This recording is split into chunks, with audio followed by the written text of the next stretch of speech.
You want to check out Roland Martin Unfiltered? YouTube.com/Roland S. Martin. And subscribe to our YouTube channel. There's only one daily digital show out here that keeps it black and keep it real. It's Roland Martin Unfiltered. See that name right there?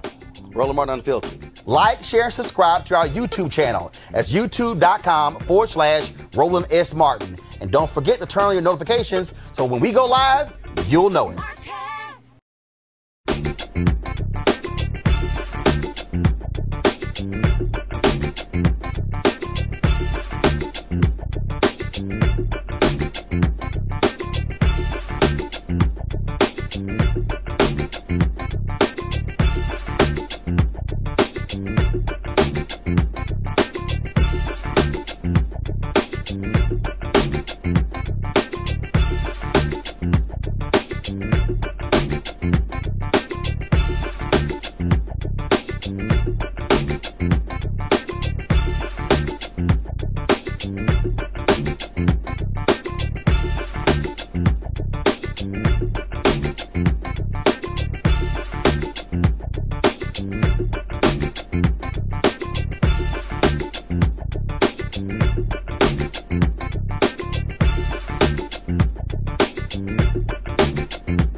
All right, folks, 2019 is here. Coming up on Roland Martin Unfiltered, our first show in the new year. Of course, it is Thursday, January 3rd, 2019.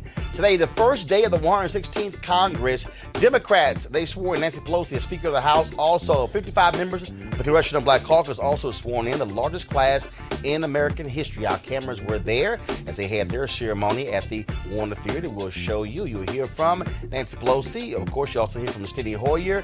And, of course, the new chair of the CBC, Karen Bass of California.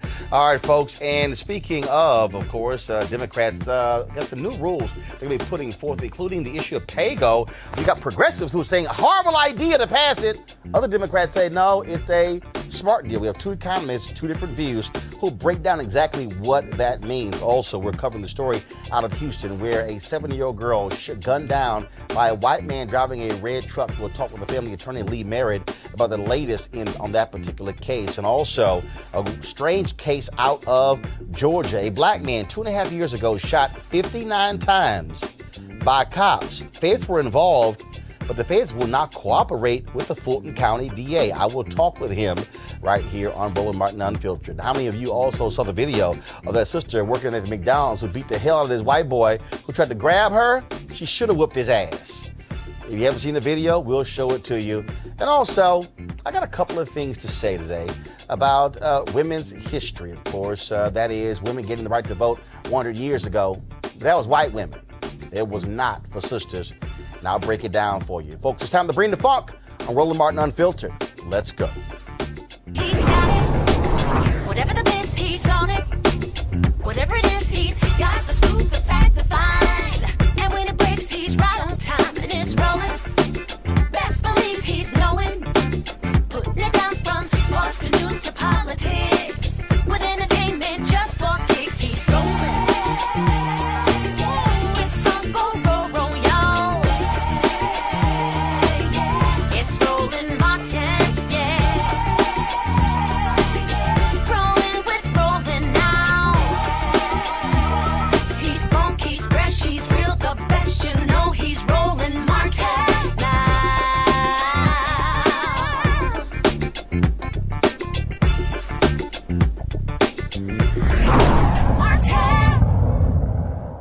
All right, folks, things have changed in Washington, D.C. as the Republicans have controlled the House, the Senate, as well as the White House for the last 2 years. Now Democrats are in control of the House, and trust me, it will be a new day in the nation's capital. Also today, Nancy Pelosi, she was sworn in as Speaker of the House, and so we are looking forward to that conversation as well. Plus, we also, folks, we're at the CBC swearing in today.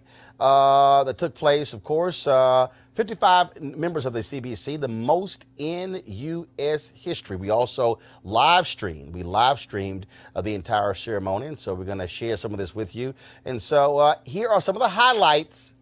Okay, so we don't have audio. We don't have audio where, guys? Okay, so we don't have audio, folks, on our tape. They're working on it as we speak. But let me break it down to you. Today at the Warner Theater in Washington, D.C., a packed house, more than 1,000 people were there to watch the CBC swearing in. Now, first of all, it was a ceremonial swearing in, but it's what they do every 2 years where they actually present all the different members. You also hear from Nancy Pelosi, who's the Speaker of the House, Steny Hoyer, who is the Majority Leader, also Jim Clyburn, who is the whip, in addition to the incoming CBC chair, Congresswoman Karen Bass of California. And so, as I said, we live stream the whole event. If you want to see the full ceremony, simply go to our YouTube channel, youtube.com/Roland S. Martin. But here are some of the highlights from today. But as we begin anew, more than 40 years ago, the Congressional Black Caucus recalled and accepted the challenge of Representative George Henry White of North Carolina. Representative White was the last of nearly 40 African Americans who were forced out of the United States Congress after emancipation and Reconstruction and the beginning of Jim Crow. They were strategically forced and removed from office through the systematic voting disenfranchisement of African Americans and redistricting, a fight we continue. In his departing speech on the floor of the House, he said, "This perhaps the Negro's temporary farewell to the American Congress, but let me say, Phoenix-like, he will rise up someday and come again." Today, my friends, it is safe to say we've indeed come again, and to borrow and embellish the words of Maya Angelou, and still we rise. March on until victory is won. Under leadership of Marcia Fudge, Terry Sewell, John Lewis, we will be introducing and passing the Voting Rights Act in this Congress. We'll be doing all of we will be passing, and working with Eleanor Holmes Norton, we will be having hearings and putting forth legislation to giving voting rights to the people of the District of Columbia. We'll be doing all of this under leadership of our big daddy, Mr. Clyburn, House Democratic Whip, Mr. Clyburn. Thank you for your leadership and your guidance in so many of these areas. And what's exciting is that we're going to have so many chairmen from the Congressional Black Caucus. I just see Maxine Waters, Chair of Financial Services. Bobby Scott, Chair of Education and Labor.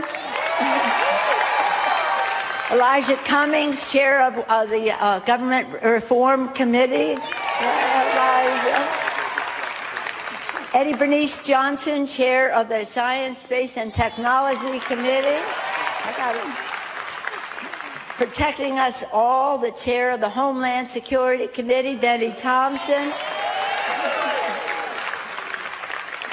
The Johnson brothers said it to us all. Facing the rising sun of our new day begun, let us march on. Nobody here, nobody that sits here, believe that victory has been won. There is an unfinished agenda, and there is no group in the Congress of the United States more than these 55 members of the Congress who sit before you who are any more committed to marching on for what America means and what America must be for all of our fellow citizens. God bless the Black Caucus who blesses their country. Thank you very much.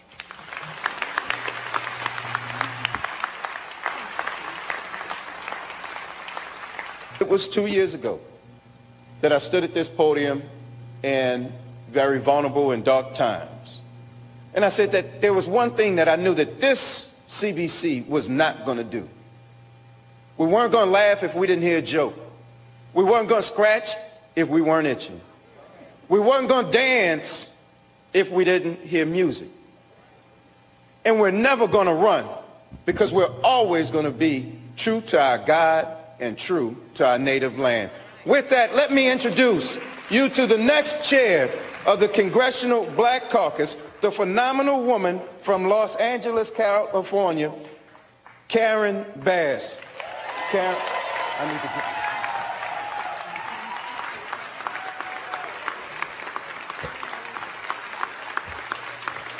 I will present the gavel to Chairwoman Bass, and unlike what G.K. Butterfield did to me, you can actually keep this one. Thank you. America is becoming more diverse, and that diversity is leading to the browning of our nation. Instead of a celebration, the reaction from some has essentially unleashed a dragon that is gasping its last breath, and so he is dangerous as he lashes out. The dragon is hate, the dragon is white supremacy, and they have a leader.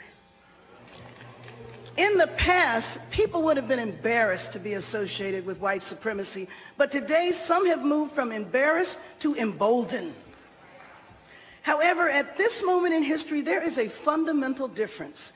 We will have tremendous power and influence. At this moment in history, we are equipped to lead like never before. We are equipped to govern, and we are equipped to resist when and where it's needed.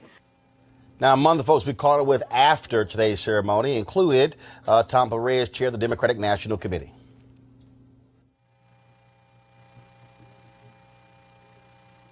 The 116th Congress is going to be a Congress to be remembered because not only do we have a historic number of African Americans, we also have a historic number of women. And in addition to that, I think when you look at the leadership of the 119th Congress, it is something that would perhaps terrify the people who tore the nation asunder for the Civil War to see that even though they pushed us down into the murk and mire, we are now people who are leading the United States Congress in the year 2019. So I'm excited about it. There are going to be some ugly and dark times in front of us because I think the president has done some things that are going to eventually fall back on him and to some degree damage the nation again when people find out fully what he has been doing financially and maybe even in some areas that I won't even talk about at this point. We have a lot of influences, chairs, and a much larger caucus, but our focus is going to be on advancing the agenda, making sure people have better wages, make sure they have safer work sites, quality health care at an affordable price, higher education and K through 12. There are a lot of issues that we're going to be working on, and it's going to take a lot of work and a lot of support. So we're looking forward to working with people around the country to make sure that we can advance our agenda. CBC has always been the conscience of the House of Representatives and, frankly, the nation. And now the strength in numbers, the number of committee chairs and subcommittee chairs, what that means is that the conscience in action with the power to make change, the power to make sure America works for everyone, the power to make sure we invest more in schools rather than prisons, the power to make sure we restore voting rights and restore our democracy and restore opportunity in every zip code. That's what today means. We got a lot more work to do, but it is such a proud moment to see so many incredible people, strength in numbers. Now, that, of course, was this morning, a little bit later, of course, over on Capitol Hill. Democrats, they actually elected Nancy Pelosi as Speaker of the House. Here was Hakeem Jeffries of Brooklyn putting her name into nomination. Nancy Pelosi will fight for a country that provides for the poor, works for working families, makes sense for the middle class, stands up for senior citizens, innovates in the inner city, and strengthens suburban communities. Nancy Pelosi is a woman of faith, a loving wife, a mother of 5, a grandmother of 9, a sophisticated strategist, a legendary legislator, a voice for the voiceless, a defender of the disenfranchised, a powerful, profound, prophetic, principled public servant, and that's why we stand squarely behind her today. Let me be clear, House Democrats are down with NDP. Nancy D'Alessandro Pelosi, the once and future Speaker of the United States House of Representatives, I proudly place her name in nomination. May God bless her. May God bless the United States of America. All right, folks, let's now bring in our panel. Dr. Craig Carr, chair of the Department of Afro-American Studies, Howard University. Teresa Lundy, founder, TML Communications. And Alan Scott Bolden. A. Scott Bolden. No, 2019. first of all, that's what everybody at your college said what your name was. But you try to get all bougie when you come to D.C. A. Scott Bolden. Can't we start off former chair. Hell no. Can't we be okay, friends? no. 2019 This is the 400th anniversary of 20-odd Africans arriving. We're going to speak truth to what's going on. Your ass trying to be bougie by going by A. Scott Bolden, former chair, National Bar Association PAC. All right, so let's deal with this here.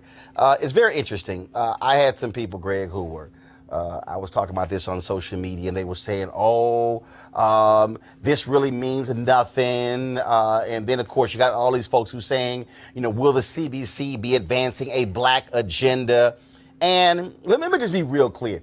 If you're one of those people out there who consistently ask the question, why isn't the CBC, why aren't they advancing a black agenda? You're stuck on stupid. Because if anybody, Greg, understands the history of the CBC, yes, sir. And unfortunately for a lot of people, they have no clue what members of Congress literally do every single day to act as if having 55 CBC members isn't important is nuts. It's crazy. I mean, in fact, we can look today. House Majority, this was in Politico. House Majority touts its first black female floor director. Shawanza Goff is going to be running all the legislation through Steny Hoyer. There's a lot of black folks. Now, I will say, maybe Hakeem Jeffries is starting his campaign to be Speaker of the House a little early. I think he went a little over the top with that. But that having been said, everybody's saying that needs to pay attention. The first bill introduced in the House today, H.R. 1, pushing through everything from campaign finance reform to gerrymandering to voting rights. There's black folks all up and down that legislation. And to have that greater number, Emmanuel Cleaver opened up with prayer today on the House floor. Those Republicans, I'm looking at Kevin McCarthy, I'm looking at them like their heads are about to explode. But why isn't that just symbolism? We've always had black people in caucus. We've always had black people in the representatives. That's why I started with the legislation they introduced, bro. But does that represent real power or real symbolism? Well, I think it has to be translated black people now. Full of symbolism, right? It has to be translated into power. Okay. Here's the caucus has always had a challenge doing that. Now, stop. Hold up. First of all, Julian, you're not on the panel. Okay, you here on another topic, so you got to wait your turn. You got to wait your turn. Okay, they not gonna talk. They not gonna talk in your segment. You ain't talking in their segment. See, now I'm telling you right now, I'm checking everybody in 2019. But let me deal with this. Here we go to my iPad. So over the Christmas holidays, you don't see it. Let me go here, y'all. Come out here. Check this cable here. And I'm laying this out for a reason. So I tweeted this. So the CBC sent out a statement when the Farm Bill was signed into law by Trump. And what they did was they talked about the role the CBC played in the Farm Bill. Yes. Now, here's a piece. And I listed all. So if you want to see this, go to Twitter and put in hashtag Farm Bill CBC. And then the 2018 Farm Bill stripped a decades-old provision mandating the 1890 land-grant universities, 19 public HBCUs, could only carry over 20% of federal funding if it wasn't used in the calendar year. The rule did not apply to predominantly white land grants. That was changed. Also, there was other areas of increased funding for HBCUs. And so I listed. No, make that point, Roland. I put about. You gotta stress that. That's major for black colleges. The Farm Bill protects the Civil Rights Department at the USDA from reorganization and political interference. Specifically, this language prohibits implementation of actions, policies, or decision documents until a civil rights analysis is conducted by the agency. And then it also lays out here, let's see here, the bill requires states to report to Congress how much funding they providing both historically black land grants and their predominantly white peers. Provisions championed by Congresswoman Alma Adams of North Carolina, the Association of Public and Land Grant Universities. The bill provides $10 million a year to establish research centers on at least 3 HBCU campuses with specific focuses such as food security, and the Secretary of Agriculture is tasked with picking the campuses, again, championed by Alma Adams.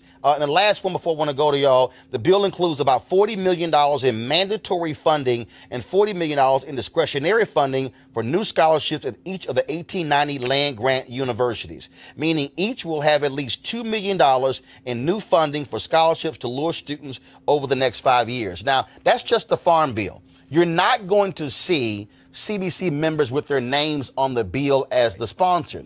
But what members of Congress do, Scott and Teresa, is that they're able to make changes. Literally, if a word or a line is removed, if something is actually added, it can actually create changes.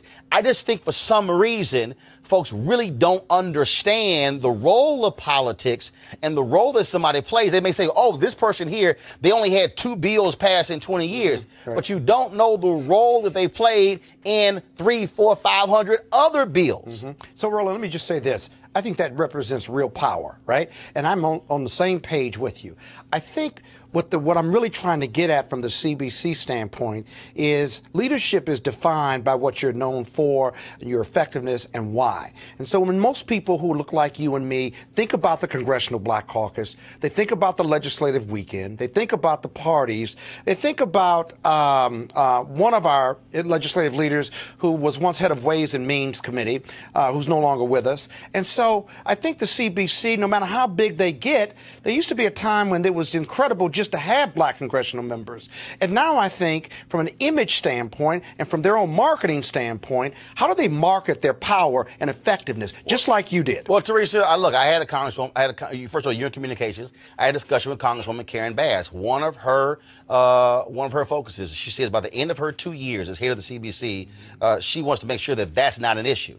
And so one of the things that we talked about was the fact that, so for instance, with this digital show, Congresswoman Eleanor Holmes Norton had a CBC discussion on Capitol Hill about Trump's judicial nominees. We live streamed that particular event.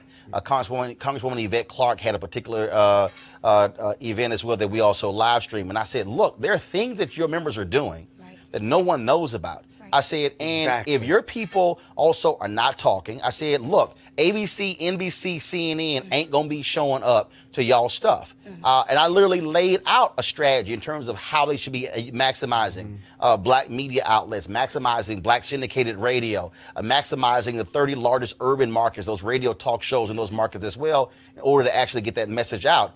There are a significant number of things that CBC members do, not only for their districts, but also that affect other parts of the country, that people literally have no idea about, but you have to also create the narrative to explain that. I agree. And I think the 55 CBC membership will also bring a new opportunity of digital engagement. But again, it is about what you said, Roland, about reinvesting into the urban media in those urban markets. So take it, for instance, if they decided to, put a budget together and they're like, we want to put $1 million and invest in communities.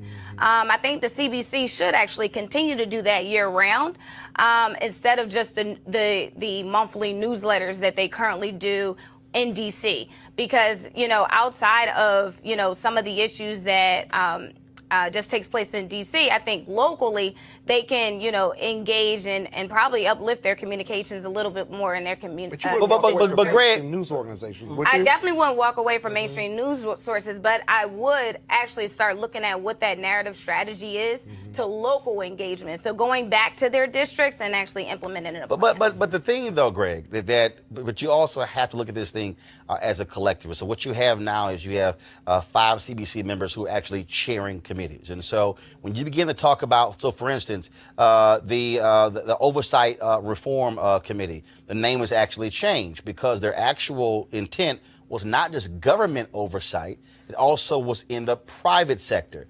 They've changed that name. Congressman Elijah Cummings of Maryland is actually the chair of that committee. When we talk about Homeland Security, when we talk about the wall or the fence or whatever you want to call it along the border, that's going to be Congressman Benny Thompson from Mississippi. When you begin to talk about the issue of education, that's Congressman Bobby Scott of Virginia. That's right. When you talk about what's going to be happening with science technology, Congresswoman Eddie Bernice Johnson. And now we talk about financial services. We're now talking about Consumer Financial Protection Bureau. We're talking about banks. Congresswoman Maxine Waters has already made it clear that her committee is also going to be challenging corporate America on diversity on their boards and also in their C-suites as well. And so not only that, then you have 20 plus members who are going to be chair of subcommittees. That's right. And again, so what I'm trying to paint a picture for folks to understand is not to look at this as like, okay, fine, you get a swearing in, that, look, this is the largest number of black members ever. In 1901, when Congressman White was forced out, when all those black folks were forced out of North Carolina, there was some 40 black caucus members in Congress. That's right. It was 28 years between 1901 and the next black member of Congress. That's right. So to be in 2019 to have the largest group of the largest group in all of Congress being the Congressional Black Caucus, that is significant if we also learn to work with them to leverage that power. Absolutely. You know, it's funny. Each one of those folk represents so many others. And then there's the coalitions. I mean, for me, Ocasio-Cortez should have been on that stage. Why? She's Afro-Latino. She's from Puerto Rico. Well, in fact, the Black, Latino, and the Asian American caucus represents about 130 members. Exactly. And that's not just the member. Wow. So you have two. Julian, I told you. You are not on this panel conversation. You looking at her? I told you. All right. Okay. Trust me. Now, when it get to your segment, you ain't gonna want none of them to say nothing. So, Greg, go ahead. But Roland, the point you're making is very important, because when White gave that famous Phoenix speech in 1901, when he said, "Yes, you're putting us out, but like the Phoenix, we will rise from the ashes," he was saying it at a time when there weren't 50 states. So in terms of percentage of black representation, you go back to Reconstruction 150 years ago, you can see that significant. But it isn't just the individuals. It's their staffs. It's the people they're working. Yvette Clarke, who you interviewed, Yvette Clarke has been a leader on immigration reform. Because immigration reform impacts black women and men from the Africa, the Caribbean. This country has changed forever. And to Teresa's point, you know, they're not going to ignore the Euro stream, the white stream, but technology has disrupted that forever. So whether they are not, well, Scott, it's not just simple, though. They still have to do the hard work. And they're doing it. I mean, you heard what's wrong with to be there, right? I understand that. Look at what the Brennan Institute. So now they've got at least 2 years. They're already to make doing it. What I'm saying, at this point, they're going to run into a stone wall in the Senate. We know that. I know. But we also with that many chairmanships. But here's the deal. First of all, that's true. What are you going to do with it? But here's the piece, though. Of the first several bills that Democrats are going to put on the table, one of them was do specifically with the voting rights. They did it today. The Shelby v. Holder decision. That's right. They said, you know what, Republicans have been messed around for the last 4 years. Fine, we're going to put that on the table. 2, D.C. statehood. Yes, sir. So now what's going to happen is Democrats are going to have to pass those two. Now the thing goes to, okay, McConnell. Right. Are you now going to ignore that? Right. So now it goes over to the Senate. Okay. Or do y'all now want to blow that off? And so now they have to own up to that.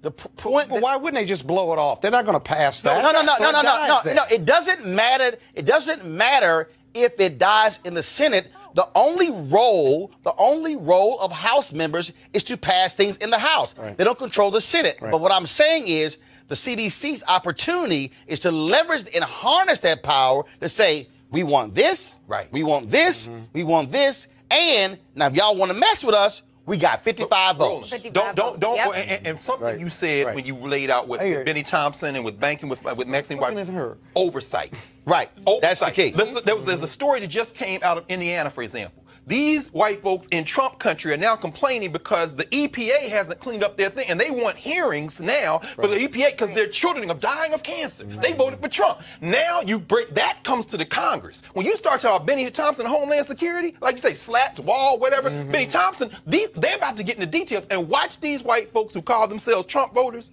switch once these black folks over these committees start. In fact, here's what I would suggest.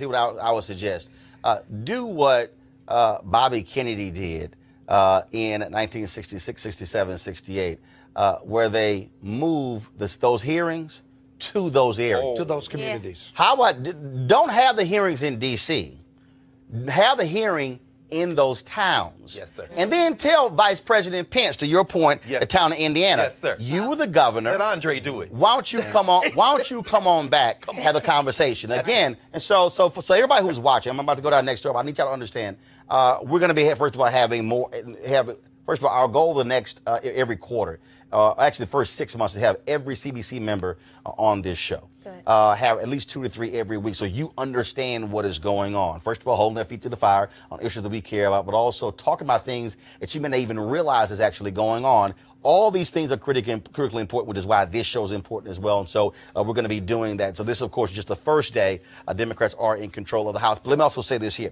So there are 55 CBC members. Mia Love, of course, lost in Utah. She was the only Republican in the Congressional Black Caucus. There's still 2 other black Republicans in Congress. Will Hurd of Texas, Congressman Will Hurd of Texas, and Senator Tim Scott of South Carolina. Both of them are not members of the Congressional Black Caucus by their own choosing. And so just want to let y'all know that. So of the 55, all are Democrat. last Congress, you had one who was a Republican, Mia Love, but she got voted out. So Hurd and Scott are not members. All right, folks, I'm going to a break right now. When we come back, we're going to talk about this story out of Houston. 7-year-old black girl shot and killed, which is just this stunning story. And so we're going to get caught up with that with the family attorney Lee Merritt. We'll also talk about this whole issue of pay-go. You might be on social media, and we have a lot of progressives who are saying horrible idea for Democrats to include this in their rules. Others who are saying, no, it's a smart idea to have pay-go. We have two economists on the show. That's the segment Julianne is here for, that she's not going to want them talking in her segment. You know, trust me, watch. Trust me, she ain't going to want them talking in her segment. And so we're going to be talking about that in just a moment. And so we're going to a break right now. We'll be back. Roland Martin Unfiltered.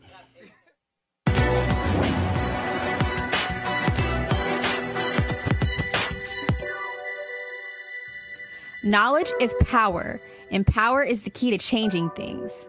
Writer Jill Nelson.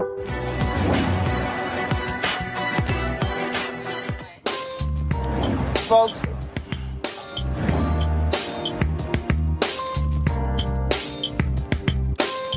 all right, folks, HBCU Giving Day. Our university is Livingstone College, founded in 1879 in Salisbury, North Carolina.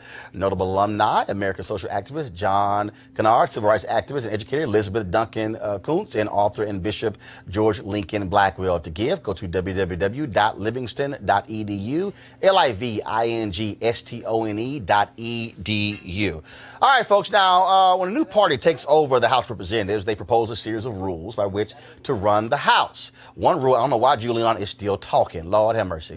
One rule has gotten a lot of progressives riled up. It's called pay-go, which just stands for pay as you go. It means that anytime a piece of legislation will increase spending, that same legislation has to find an offset for that spending, which means that if you want to spend over here, something got to get cut. Now, it has to happen either through cuts or tax increases. Now, progressives in the House want to know why they have to pay for their policies now when Republicans didn't have to pay for their tax cuts. So let's break this thing down. We got two folks, economist Julianne Malveaux, who y'all have seen already throughout the show, and Dr. Michael McLean, assistant professor of business administration in the Hampton University School of Business. All right, so for the audience, so let's break it down right here. So, Michael, you like pay-go or you against pay-go? Pay-go is a pretty good idea. It's designed to stop congressional members from either spending too much that they can't pay for, or on the flip side, it's not just a spending issue, it's to prevent tax cuts that are not paid for as well. So it works both ways from the spending side, but it also works to prevent tax cuts that are not paid for. Julianne, all right, you for pay? Hold up, you're for pay-go, against pay-go? I'm against pay-go. Why? I'm trying to figure out when Michael got this little epiphany about pay-go. The Republicans caused us a deficit, and all of a sudden now Democrats want to get on their bandwagon and say pay-go. So what it means is that it shackles Democrats in terms of social policy. It shackles us in terms of what happens. So you got this idiot in the White House who decides that you're going to have a deficit. It's okay. Now, Democrats come in and say, so we don't want to do anything wrong. We're going to pay-go. No. The way that hold on, Michael, hold on. Let her finish. I'm going to come back to you. Go. The way that Keynesian economics works is that when we have surpluses, we save. When we have deficits, we spend. But we basically have created false deficits because of the gifts that we gave to corporations. Pay-go is a way to restrict Democrats from doing the right thing around education, around health care, and around a number of other things. It makes no sense. Yes. Pay-go is not a new thing. It has been around since the 1970s. So pay-go has been in the House for a long period of time, as well as pay-go has been in the Senate with even more restrictive rules on the Senate side for paying for both expenses and for any tax deductions. But you know, Michael, so they have had... Hold on. Finish. Go ahead. Michael, pay-go is not a new philosophy. All right, Julianne. You know, they have always had waivers when they chose to, waivers when they wanted to spend more money on the military or other things.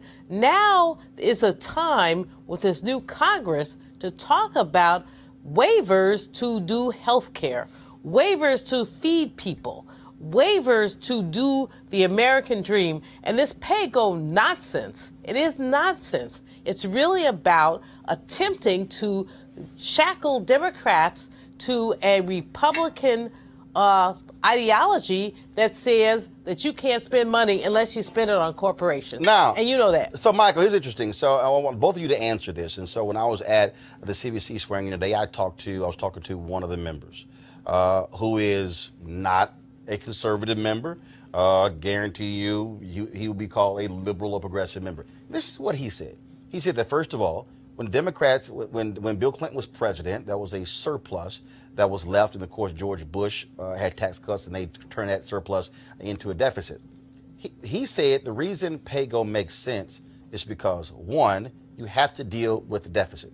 Two, he said the amount of money that we're spending on interest, he said that money versus continuing these deficits, you could take that money that you're spending on interest and actually apply that to various programs. He said, so Democrats, he said, now, Democrats could play the game of, oh, Republicans, they had no fiscal responsibility, so what the hell, let's follow along with them. He said, I don't want to be like them. He said, I do care about the deficit. So the question is, if with pay-go, if it causes you to say, look, if you want to spend this, something got to get cut or we increase taxes, doesn't that force folks to make those decisions? And why can't Democrats then say, all right, we're not going to add another $700 billion to defense spending. We're not going to add another multiple billions of dollars for something else or for this damn wall. We want to spend it over here. Isn't that pay-go? That is basically pay-go, that if you want to take money and spend it on a particular item, you have to have some offsetting either spending reduction or increasing in taxes. So everything has to be offset for a spending piece of legislation, and that is basically what pay-go is. And every year the Office of Management and Budget has to look at all the expenses, or all the spending Congress has done, all the tax cuts or spending decreases they're done, and if they have spent more than what their other offsets are, then there's a group of programs that simply have automatic spending cuts built into them. Julian. This flies in the face of Keynesian economics in terms of the ways that we balance things. I agree that we need to look at what we cut, but I also think that there are investments that we make. Investments in education, investments in housing, investments in all kinds of things. Who pays for that? I mean, because first of all, here's the deal. There's somebody at home who's going, look, I don't know who Keynes is. I don't know Keynesian. All I know is in my own. No, 1 second. Look, I'm speaking like an average person because I'm literally looking at their comments right now on Facebook, Periscope, and YouTube. So they tell me I'm crazy. No. What they're saying is the problem with this whole conversation is, and with Congress, is that it's not how people actually live their lives. That if you want something, if you say, "Mama, I want this," it's like two things gonna happen. Either you gonna get that, or you gonna get that, or I got to go out and make more money to pay for all this, but I can't pay for everything. Otherwise, I'm gonna be in hot. I'm gonna have a deficit. I'm gonna be broke as all get out. Personal deficit, Roland, is not the same as a structural deficit, and that's what people need to understand. You did not lose anything when that orange orangutan cut taxes and gave money to corporations. You personally, Roland Martin, Scott Bolden, nobody lost anything from that. And so hold up. When he did that, correct me. When he did that, has that not increased the federal deficit? It increased the federal. Does that now mean that federal taxpayers are spending more on the interest on that deficit than were before? So then let's roll that back as opposed to talking about Medicare, Medicaid, education, all that. But hold up. But isn't that a part of pay-go? That if you wait a minute. Allow me to finish the point. Yes, sir. So if Democrats say we want this, and it's going to cost $1 trillion, can't they say we want to roll back the $1.5 trillion tax cut to pay for that? Ain't that called PAYGO? Well, it's not called PAYGO, but that works for me. Well, what the hell is it called? Well, that works for me. The point at the end of the day is that we have to balance what we invest in people and what we invest in corporations. Hold on. Michael, final comment from your perspective.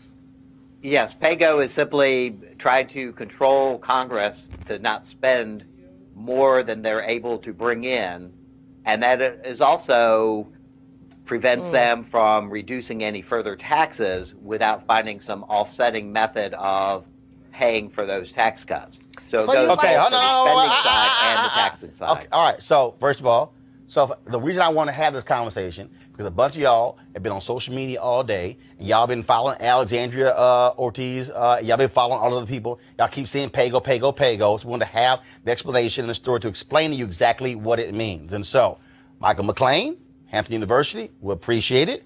Julian Malveaux, Bennett College, President Emerita, we appreciate it as well.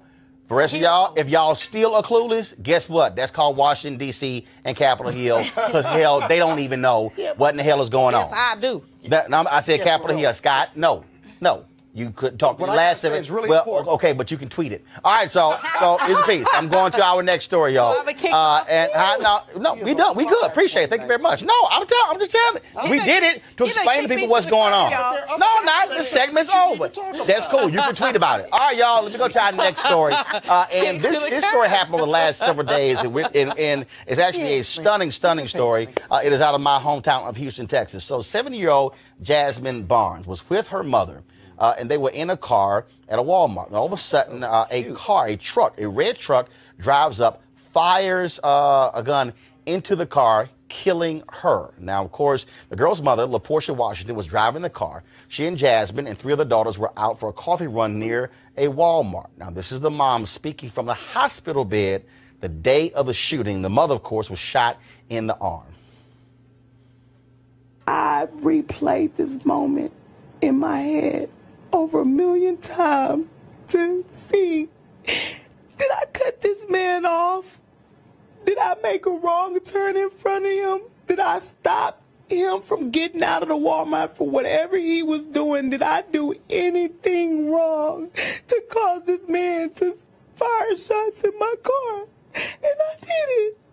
I didn't do anything. I didn't make a wrong turn. I didn't get over in his lane. I didn't do none of that. He fired off at us for no reason. None. Now, she is now out of the hospital. Of course, the reward is approaching $100,000 for the identity of the driver of the red pickup. You have seen a lot of people on social media, activist Shaun King, civil rights attorney Lee Merritt. They've been spearheading the reward fund. And today they were joined by Houston, Texas wide receiver DeAndre Hopkins, who is donating his $29,000 playoff check, the wild card game the Texans play on Saturday against the Indianapolis Colts, to pay for funeral expenses and to go to the reward. Also, Shaquille O'Neal has said that he also will help to defray the funeral expenses for Jasmine as well. Joining us right now is attorney Lee Merritt. Lee, first off, I was while we started the show, I got a notice from Periscope where officials were giving an update on this particular case. What can you give us? What's the latest in this case? The Harris County Sheriff's Department released a composite sketch of this individual. The previous description said this was more of a heavyset man with a beard. From witnesses who were there, who now that they've been released from the hospital and had some time to rest, they described a more pale, blue-eyed, at best he had a 5 o'clock shadow, but no beard, a thin man, and so that is the most recent breaking news, and so we're circulating that image around the Houston area in hopes that somebody will recognize them. Hold on one second, Henry. Go to my iPad. I went to the Houston Chronicle website. We have the image up right now. And again, Lee, you say this is the image. This was based upon various witnesses talking with sheriff's officials, correct? That's right. In particular, Jasmine's sister, Alexis, she saw this man pull up beside of them right before he started shooting. He pulled up to the passenger side while they were at a light. and she did like like a lot of us do. She glanced over to the person next to her. She noticed him looking. He seemed, in her words, he seemed sort of ill. He had a sort of a strange look in his eye, but she didn't think much of it. She turned her head and kept looking forward. As they put on the light, he went from the passenger side and drove around to the driver's side and immediately began firing on the vehicle. And so this was her from feet away looking directly into his eyes. So she was our primary descriptor in putting together this image. And so he was driving a red truck, and they still have not identified who he is. What specific? We have the image up right now. The image that we're seeing, was that taken from a nearby store surveillance camera?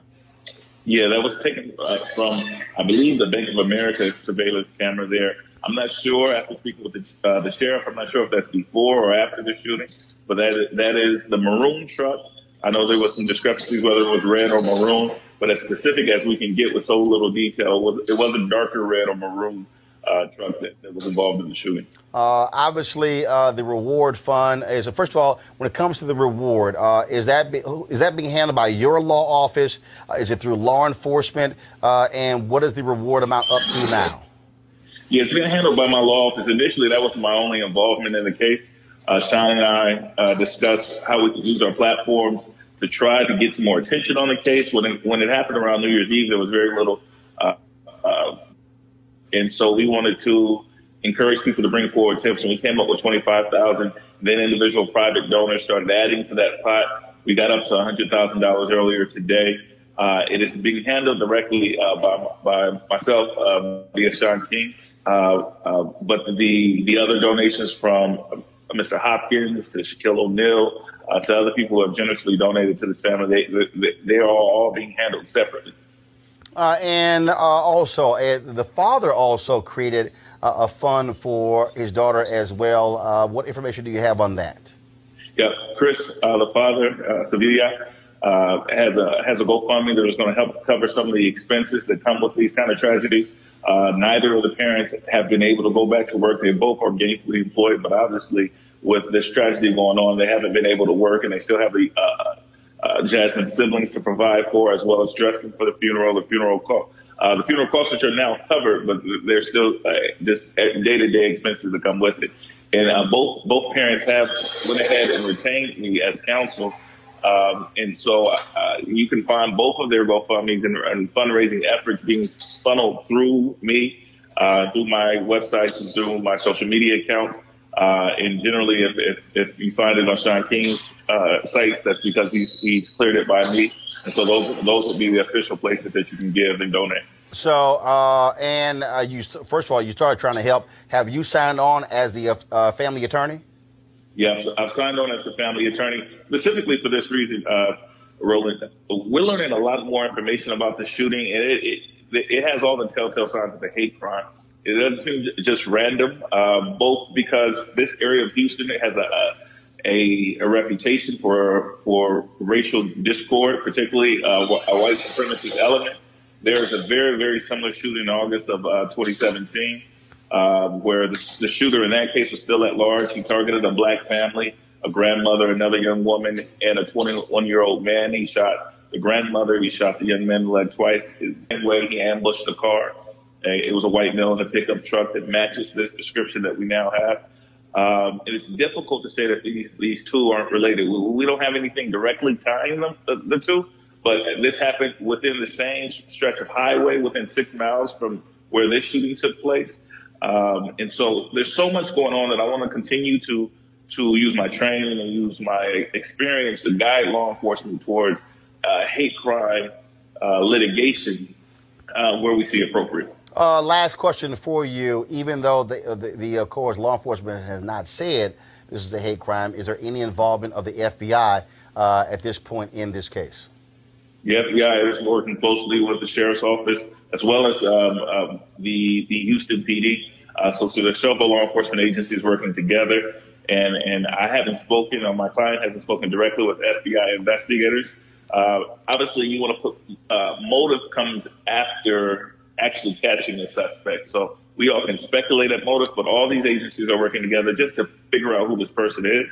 And once that happens, I certainly expect the FBI to investigate him for ties to the hate community. All right, then, Lee Merritt, we certainly appreciate it. Keep abreast. Be sure to text me anytime, giving updates on this particular case. It's going to be a rally on Saturday in Houston, and of course, the funeral for Jasmine will take place on Tuesday. Thanks, Roland. All right, Lee, thanks a bunch. I want to go to our panel here. Again, I think it's important to have federal authorities involved in this as early as possible, even though they have not clearly established this is a hate crime. Because hate crimes are federal crimes, the FBI can also get involved and help a local jurisdiction, Scott. Well, the state may have some hate crime laws, too, but for the independence of the investigation, that's super important. You know, they've got the truck. They've got some eyewitnesses. There were other cars, I presume, around this truck, so they're going to have to look at that. You know, the difficulty with a crime that has no prior connection to the victim is you have a 5 to 10% chance of finding the bad actor. If there is a prior relationship, that's where the police are going to start. I doubt there is one based on what I just heard, but there may be. But then what they're doing with the fundraising, what they're doing with the rallies, that's all important to keep pressure on the police, because someone saw that vehicle. If this is a serial hate crime killer, then somebody knows something. And so my hope and prayer is that it gets resolved and that the killer is taken off the street. Henry, but we got to keep the pressure on. Henry, go to my iPad, please. There is a hate crime law in Texas. You might remember, of course, when James Byrd was dragged behind the pickup in Jasper, Texas. Right. It was initially vetoed by George W. Bush and then later signed when he was governor. This is a graphic on the Department of Public Safety in Texas where they break down 53.9% of all hate crimes in Texas are racial. But when you look at this number here, you see anti-white, 18 offenses, anti-black, 103. And then multiracial, anti-Indian. And so the reality is, if you add up every other group, Jewish, Hispanic, Arab, Indian, Asian, Pacific Islander, and white, it does not even come close to equaling the number of anti-black cases. Teresa and Greg. So I actually want to see, and I know justice is going to be served in this. I just got to be hopeful in this, right? But what I do want to see is legislation come from the representative of Texas, because obviously this is an ongoing trend. The numbers are staggering. The difficulty gets harder and harder for families and, of course, members of color. So we can't feel safe to, even go to Walmart or go, to the gas station. Then that's when the laws need to step in. And well, you already have a Texas law. It has, you already have a state. You need to amend it or something, because something. Well, here's the deal. First of all, you have a state law. Right. A law is not going to stop somebody from committing a hate crime. It's not. But at least you have the law. The issue now is, can you get enough information out there, Greg, where somebody's going to talk when they hear that $100,000? Are they going to turn this particular person in? That's what you're doing right now, Roland. That's why this show is so important. And your platform. So we heard Brother Merritt say that. He said, how can I use my platform? Sean can use his platform. And then you got Shaquille O'Neal. You got this brother from the Texans. This is the thing that strikes me. We're not waiting on the government, but that strikes me both ways. You can't rely on the government. The government has failed black people. There has never not been a time in this society when there hadn't been open season on black life. 150 years ago this year, Tennessee became the first Reconstruction government to go into the Redeemer phase. They're going to take Reconstruction back from these Negroes. 100 years ago, it was the Red Summer. Now, they're talking about lift every voice and sing. Well, James Weldon Johnson also called 1919 the Red Summer. Why? Because they were attacking black people in the streets. 50 years ago, it was after the long, hot summers in Newark and Detroit. And here we are in 2019. What does it mean? It means that our lives are not safe. This white man pulled up and blew a little baby away and shot multiple times, hit the mother, hit her sister, and guess what? We're not waiting on the government. Sure, the law is there, but these brothers and sisters stepped up and said, here's the reward. And because of this show, because of this platform, somebody's going to watch and say, wait a minute, I know that truck.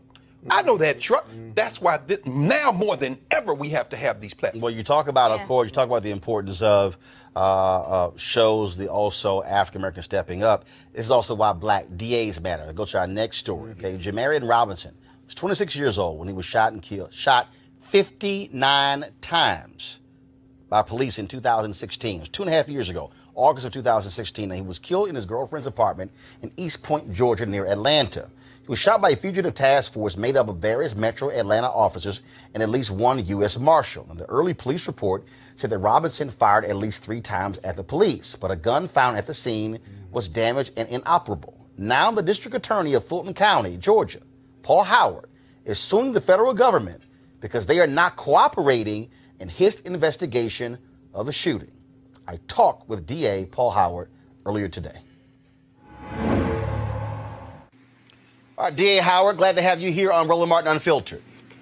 We're happy to be here, Roland. So let's talk about this case here, the fact that you say that federal authorities are hindering this investigation. Explain why you are going so aggressively after the feds. Well, this incident involves a young African-American male, 26 years old, who was shot by a group of law enforcement officers, 16 officers to be exact. And the incident took place on the 5th of August of 2016. As it turns out, the medical examiner's reports show that this young man was shot 59 times. We were presented with an investigation from our state GBI investigators. And since that time, we have been trying to determine exactly what happened that precipitated this young man being shot 59 times. We have requested in writing more than 3 times specific information. We have actually had a private conversation with the U.S. Attorney here, and we have made several open record requests for information, and we have not received it. So in this shooting, who has jurisdiction? Well, it's a kind of strange arrangement because this was a state aggravated assault warrant. It wasn't a federal warrant. It was a local or state warrant that was issued by the Atlanta Police Department. But all around the country, what is going on is the local officials, local law enforcement agencies are connecting or working with the U.S. Marshals, and they then call themselves members of the U.S. Marshals Fugitive Task Force. But the work that they're performing is still basically state and local functions. And so in this case, what the federal government contends is that this was simply a federal operation and that the local DA does not have any opportunity to investigate what happens. We believe that that's clearly not true because even in the memorandums of understanding between the marshals and the local departments, they point out that, first of all, if there's a question of use of force, then that is to be handled by the local jurisdictions. And they also indicate that each one of the local officers has to follow his own local rules. So here's what I'm trying to understand. Here. So here you have a young man shot and killed 59 times. And you're trying to get information. They won't give you the information. Well, is the U.S. attorney prosecuting the case? Because if the U.S. attorney's not prosecuting the case, are they acting as if nothing happened? That's correct. In fact, you get the impression that they are acting as defense counsels for the law enforcement officials that are involved. And that's our very question. We have been asking them, has there been a federal investigation? You would think that maybe there's a federal report of what happened. We have not received any indication that such an investigation has taken place. And if a report was put together, we have not seen that report. And that's one of the reasons that we filed this lawsuit. Again, this took place 2.5 years ago. And you're not, first of all, you're not even making a judgment as to whether or not these officers were right or wrong. I get the sense that what you're simply trying to do is get all the available information to ascertain exactly what took place to determine what your next step is. That's absolutely correct. In fact, one of the questions that we're asked is, well, what do you plan to charge these officers with? Well, we're trying to, first of all, to get to the bottom of this incident. We're trying to simply find out the truth. We believe that that's what the family members deserve, that we believe that's what our community deserves, and I think that's what these officers deserve, is to get to the truth of the matter. Do you believe, and I can understand if you don't want to answer the question, but I have contended that under Jeff Sessions, there was this whole attitude to police officers, we're not going to question you, we're not going to stand in your way.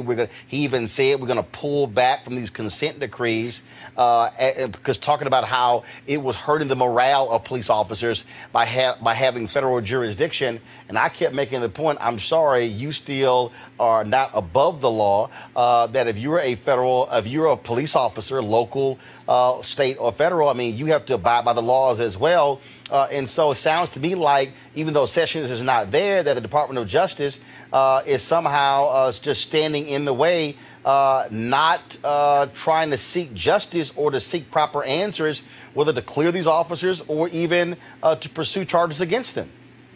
Well, Roland, I think what you've raised is a very valid point, because it's important for the public to understand that when shootings like this, when they've occurred in other locations in our country, when the claim is made that they're federal incidents, then what that has meant is nothing happens. There is never any prosecution.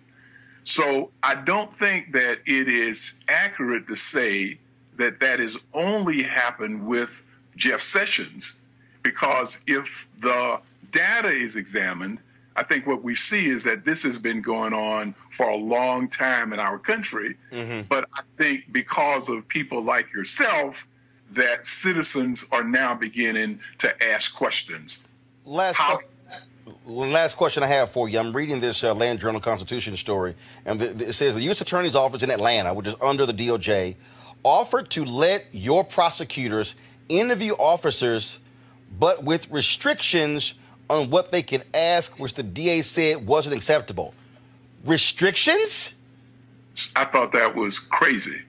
We're investigating the death of someone who has been shot for 59 times, and it's a death that happened in my jurisdiction, and I just can't imagine the Justice Department indicating to a local district attorney that you could ask a question, but you're simply limited in the approach you can take. I find that that is unacceptable, and it's fairly reprehensible that they would even make such a suggestion.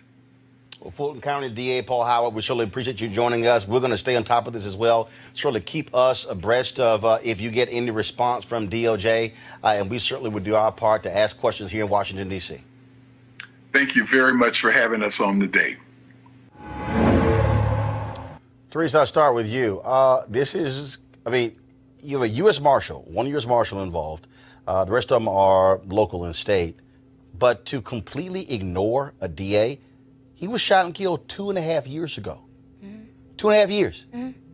And it's, again, a terrible time in this country where, and I'm glad they're saying they're kind of putting in the arms of the citizens that actually need to step up and ask more questions. Because right now, you know, especially with this case, it seems like, you know, when there's no communication, there's lack of responsiveness, there's not going to be anything that gets done. It sounds like they're kind of cleaning it up or maybe protecting someone or something. And I think we need to find that right now more than ever. So, Scott, this is, I mean, again, to have federal authorities essentially telling an elected DA, the hell with you. We're not even going to just answer your questions. This, to me, is an abomination. Well, as a former prosecutor, this happens a lot more than most people think because you don't see it in a lawsuit. There are other options that the DA has here. He's investigating. I'm surprised there's no civil lawsuit, which on the civil side would get to the bottom of a lot of this.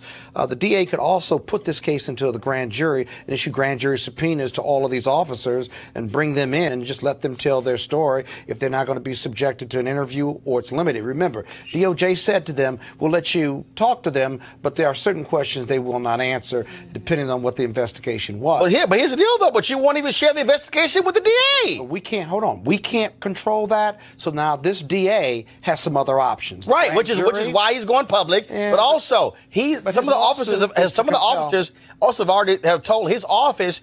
They've been told, don't you say anything to the DA. I understand that. And you know what? We can't change that. So what you do is, you got a grand jury, the family has a possible lawsuit, because civil justice will get to the bottom of a lot of this. I'm surprised there isn't one of those, but this DA could also go above the U.S. attorney, go to DOJ, and see if they could get some relief. There's something they're trying to protect. It's not just because it may be a hate crime or police brutality. There may be something else that's super sensitive in a broader investigation. I'm not defending. What I'm saying to you is, this DA chose to sue, but he's got some other options. Greg, damn that. It's been 2.5 years.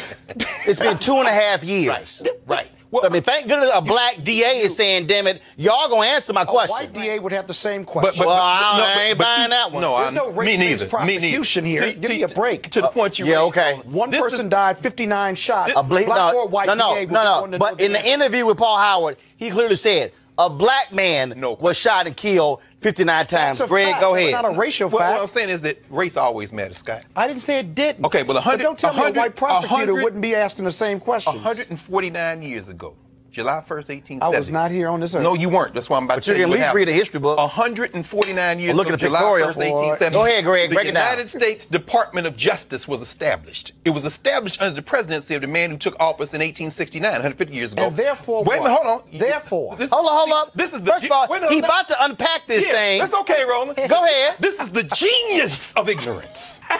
Not mine. Yours in this case. Not mine. And everybody else is in this case. When we don't understand the past, we repeat it, brother. Mm-hmm. The Department of Justice was established under Ulysses S. Grant, who won the Civil War in part to go after the Ku Klux Klan. A year later, 1871, was the Ku Klux Klan Act. The Department of Justice's point was to put federal prosecutors in the South to stop racial terror. Now, fast forward to 2019. Really fast forward. You've got to... Hold on, stop. Hold up. You're going to finish your point. First of all, it's my damn show. Take as much time as you need. I'll tell you when to wrap up. See, this is the thing. Go ahead, Greg. You know this. I ain't going to let no Kappa tell an Alpha he on the shot clock. Greg, go ahead. I don't care if you're the lawyer. Go ahead. I don't care if you're the lawyer. Thurgood Marshall was a lawyer. Alpha. Go ahead, Greg. And you know the reason I got a law degree and didn't practice law is because I understand the political nature of law, brother. You go in the courtroom. I decided not to go in the courtroom. One of the reasons I didn't go in the courtroom is because I understand that behind the law is the politics. And behind the politics is why you get a black DA like Howard. Did you see that little thing on his lapel? Mm-hmm. That was a shield. Mm-hmm. That means he's law enforcement. Jeff Sessions, an unreconstructed racist from Selma, Alabama, is the one and the attitude being driven from the White House that's saying the department that was set up in part to stop racial terror will withdraw. Well, now, every white prosecutor come on now. Let's not drill down to individuals. Well, why not? We're talking about systems now, law. Wait, you're a lawyer, right? I'm a lawyer. Well, if you're a lawyer, then you understand the nature of law. No, let's not. Come on now. Now let's be clear. So you think the feds just don't want to see any justice done? What I'm talking about is the nature. What I'm talking about is the nature of government and society. Meaning that what you just said about a civil suit, what you said about a local DA challenging the feds, grand jury investigation, all of these things operate within a legal universe. But they cooperate on a daily basis all around this country. This is a unique case. Scott, it's not unique. That's my point. That's why if you understand the history, you understand the cycles. We're talking about pendulums. Let's bring it. Let's tie it all together. You don't think the feds and the state cooperate every day across this country? Oh, no. Of course they don't cooperate. Of course they do. Ralph Bush said in the 1930s that the Negro is a special ward of the federal government. Meaning what? When the federal government has been used as a tool to have those cases, but that's not par for course. Course for par, whatever the term is. You look at an individual tree. Because that's what the story You can't see the forest, bro. I got the forest. No, if anybody clearly sees you're not, the forest, because you lost in the forest. I've been on the defense side. Here's what we know. Teresa, go ahead. Yeah, so to your point, Scott, that this is one case. So recently, 2 weeks ago, Roland had Elmer Daniels' lawyer, right, on the show talking about how Elmer Daniels was incarcerated for 39 years, right, because of wrongful injustice and that conviction, right? One of the prime reasons of why Elmer was in Daniel for 39 years of wrongful incarceration was because of the evidence. Now, if Elmer didn't have a private attorney to reach out and investigate to the Department of Justice and the other FBI, Elmer would still be in jail today. I agree with you. I represent people who have been wrongfully incarcerated. I'm talking about this story. Neither one of you all get into this story. So what this story? Here is what we know about this. Here's what we know about this story. Here is what we know about this story. Talk about this story. What we know about this story is the U.S. attorney in Atlanta, not helpful. The feds.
All right, folks, 2019 is here. Coming up on Roland Martin Unfiltered, our first show in the new year. Of course, it is Thursday, January 3rd, 2019. Today, the first day of the 116th Congress. Democrats, they swore in Nancy Pelosi as Speaker of the House. Also, 55 members of the Congressional Black Caucus also sworn in, the largest class in American history. Our cameras were there as they had their ceremony at the Warner Theater. We'll show you. You'll hear from Nancy Pelosi. Of course, you also hear from Steny Hoyer. And, of course, the new chair of the CBC, Karen Bass of California.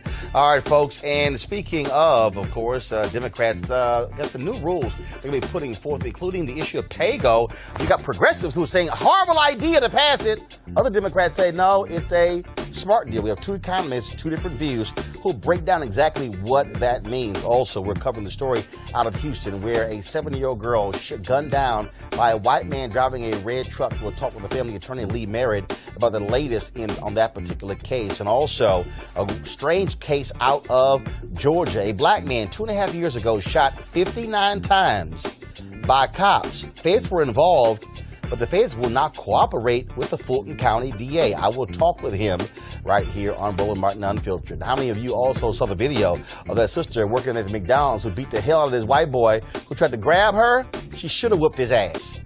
If you haven't seen the video, we'll show it to you.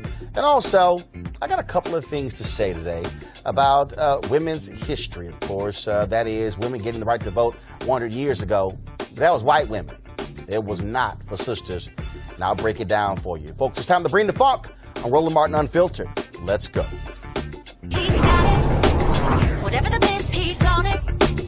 Whatever it is, he's got the scoop, the fact, the find. And when it breaks, he's right on time and it's rolling. Best believe he's knowing. Putting it down from sports to news to politics. With entertainment just for kicks, he's rolling. It's on go, roll, y'all. It's Roland Martin, yeah. Rolling with Roland now. He's funk, he's fresh, he's real, the best, you know he's Roland Martin.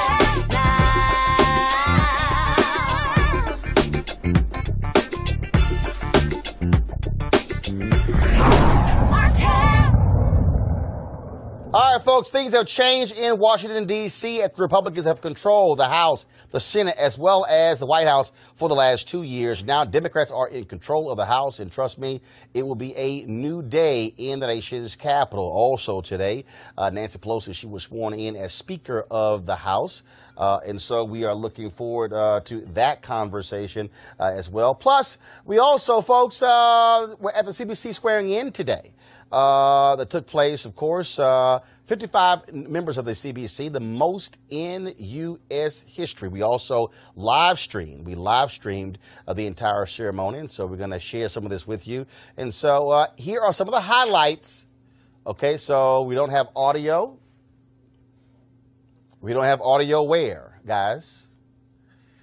Okay, so we don't have audio, folks, on our tape. They're working on it as we speak. But let me break it down to you. Today at the Warner Theater in Washington, D.C., a packed house, more than 1,000 people were there to watch the CBC swearing in. Now, first of all, it was a ceremonial swearing in, but it's what they do every 2 years where they actually present all the different members. You also hear from Nancy Pelosi, who's the Speaker of the House, Steny Hoyer, who is the Majority Leader, also Jim Clyburn, who is the whip, in addition to the incoming CBC chair, Congresswoman Karen Bass. class of California. And so, as I said, we live stream the whole event. If you want to see the full ceremony, simply go to our YouTube channel, youtube.com/Roland S. Martin. But here are some of the highlights from today. But as we begin anew, more than 40 years ago, the Congressional Black Caucus recalled and accepted the challenge of Representative George Henry White of North Carolina. Representative White was the last of nearly 40 African Americans who were forced out of the United States Congress after emancipation and Reconstruction and the beginning of Jim Crow. They were strategically forced and removed from office through the systematic voting disenfranchisement of African Americans and redistricting, a fight we continue. In his departing speech on the floor of the House, he said, "This perhaps the Negro's temporary farewell to the American Congress, but let me say, Phoenix-like, he will rise up someday and come again." Today, my friends, it is safe to say we've indeed come again, and to borrow and embellish the words of Maya Angelou, and still we rise. March on until victory is won. Under leadership of Marcia Fudge, Terry Sewell, John Lewis, we will be introducing and passing the Voting Rights Act in this Congress. We'll be doing all of we will be passing, and working with Eleanor Holmes Norton, we will be having hearings and putting forth legislation to giving voting rights to the people of the District of Columbia. We'll be doing all of this under leadership of our big daddy, Mr. Clyburn, House Democratic Whip, Mr. Clyburn. Thank you for your leadership and your guidance in so many of these areas. And what's exciting is that we're going to have so many chairmen from the Congressional Black Caucus. Let's just see. Maxine Waters, Chair of Financial Services. Bobby Scott, Chair of Education and Labor. Elijah Cummings, Chair of the Government Reform Committee. Eddie Bernice Johnson, Chair of the Science, Space, and Technology Committee. I got it. Protecting us all, the Chair of the Homeland Security Committee, Benny Thompson. The Johnson brothers said it to us all. Facing the rising sun of our new day begun, let us march on. Nobody here, nobody that sits here, believe that victory has been won. There is an unfinished agenda, and there is no group in the Congress of the United States more than these 55 members of the Congress who sit before you who are any more committed to marching on for what America means and what America must be for all of our fellow citizens. God bless the Black Caucus who blesses their country. Thank you very much.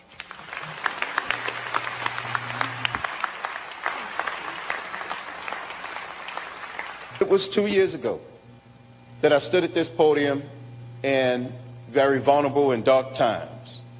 And I said that there was one thing that I knew that this CBC was not going to do. We weren't going to laugh if we didn't hear a joke. We weren't going to scratch if we weren't itching. We weren't going to dance if we didn't hear music. And we're never going to run because we're always going to be true to our God and true to our native land. With that, let me introduce you to the next chair of the Congressional Black Caucus, the phenomenal woman from Los Angeles, California, Karen Bass. Karen, I need to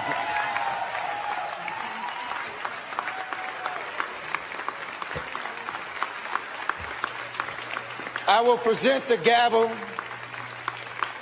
to Chairwoman Bass, and unlike what G.K. Butterfield did to me, you can actually keep this one. Thank you. America is becoming more diverse, and that diversity is leading to the browning of our nation. Instead of a celebration, the reaction from some has essentially unleashed a dragon that is gasping its last breath, and so he is dangerous as he lashes out. The dragon is hate, the dragon is white supremacy, and they have a leader. In the past, people would have been embarrassed to be associated with white supremacy, but today some have moved from embarrassed to emboldened. However, at this moment in history, there is a fundamental difference. We will have tremendous power and influence. At this moment in history, we are equipped to lead like never before. We are equipped to govern, and we are equipped to resist when and where it's needed. Now, among the folks we caught up with after today's ceremony included Tom Perez, chair of the Democratic National Committee.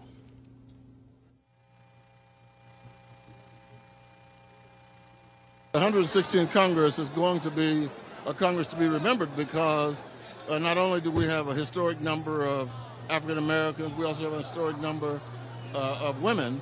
And in addition to that, I think when you look at the leadership of the 119th Congress, it is something that would perhaps terrify the people who tore the nation asunder for the Civil War, to see that even though they pushed us down into the murk and mire, we are now people who are leading the United States Congress in the year 2019. So I'm excited about it. There are going to be some ugly and dark times in front of us because I think the president has done some things that are going to eventually fall back on him and to some degree damage the nation again when people find out fully what he has been doing